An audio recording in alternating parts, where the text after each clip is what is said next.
头来乡亲继续要来讲这个日本钱一直暴起，目前1块的美金会当换到148日元。专家讲，到年底可能会愈报，会当换到750日元，甚至有可能会换到搁较侪。以精品来讲，某一个牌子的精品卡网，伫台湾买一卡是台票74000块，但是伫日本买台票只要63000块，现省1万块。若是免税就搁较俗咯。讲即摆到日本买物件，甲疫情进前比起来，至少俗3成。去日本买物件兼旅行，可以当比疫情之前更较省钱。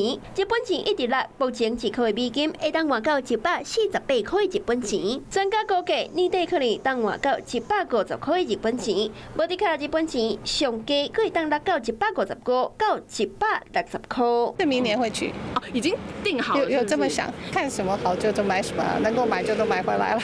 有看到一直贬的消息，但日本就好像就还好，就感觉去那边都很多台湾人。800块的精品皮包啊，先买就去买，因为伫日本也搁较俗。以1块的美金等于150块日本钱，相当是新台票32块日来算。1块新台票大概是4块6的日本钱。以 LV 经典的皮包来讲，台湾官方的网站一卡74000，日本只要63000，计销差1万，而且若是有免税也搁较俗。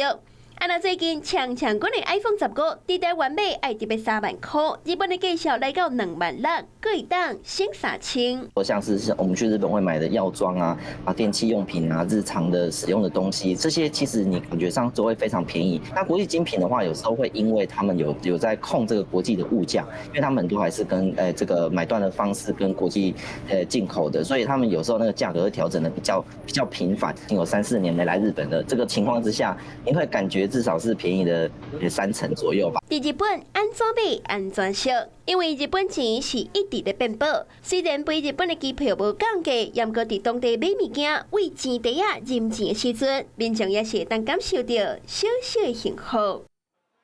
Hello， 我是林仙怡。想要抢先掌握最及时的新闻资讯吗？赶快订阅、按赞、开启小铃铛，锁定华视新闻 YouTube 频道。